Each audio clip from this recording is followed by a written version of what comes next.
कर्नाटकाचं सरकार सिद्धरामय्या सरकारनं त्यांच्यावरती 14 केसेस माघार घेतले. कालचीच घटना हुक्केरीमध्ये इंगळी गावामध्ये एका गोरक्षासाठी, कारण की आम्ही हिंदू धर्मामध्ये म्हटलेलं आहे, सर्वे जनो सुखिनो भवंतु सर्वे संतु निरामया सर्वे भद्राणी पश्यंतु मा कच्चित भावे म्हणणारा आमचा हिंदू समाज आहे. जिथं जिथं हिंदूंची संख्या जास्ती असते तिथं अल्पसंख्याकांची जिथं संख्या कमी असते त्या ठिकाणी भाऊ म्हणतो.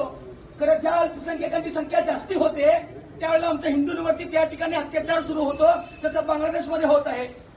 काल विनाकारण आमच्या गोरक्षकाच्या आमच्या हिंदूवादी कार्यकर्ता त्या ठिकाणी 5 कार्यकर्ता झाडाला बांधून त्या ठिकाणी महिला वर्ग असून देत त्या ठिकाणी असलेला दहशतवादी समाज त्या ठिकाणी जवळपास 1 ते 1.5 तास लागून त्या ठिकाणी झाडाला बांधून त्या ठिकाणी मारबडाव करतात.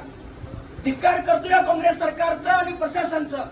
कारण जर तेच उलट झालं असतं, दुसरा समाज त्या ठिकाणी असला असता तर मला वाटतं बेळगावमध्ये भूकंप आला असता.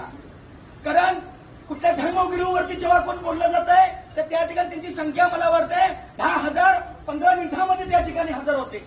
आणि आज अशा जर घटना होत राहिल्या तर भारतीय जनता पार्टी बेळगाव जिल्हा हे खपून घेणार नाही आहे. जे कार्यकर्त्यांनी दहशतवाद्यांनी मारलेत आमच्या कार्यकर्त्यांना, त्यामध्ये पोलीस प्रशासनाला आम्ही विनंती करतो की ऑफेन्स तुम्ही कुठला तरी 307 ऑफेन्स झालं पाहिजे. मला वाटतं ऑफेन्स बी चेक केलं पाहिजे, कारण की 2 दिवसामध्ये 3 दिवसामध्ये बेल होईल आणि ते जे गोरक्षला मारले ते सुरक्षित फिरेल.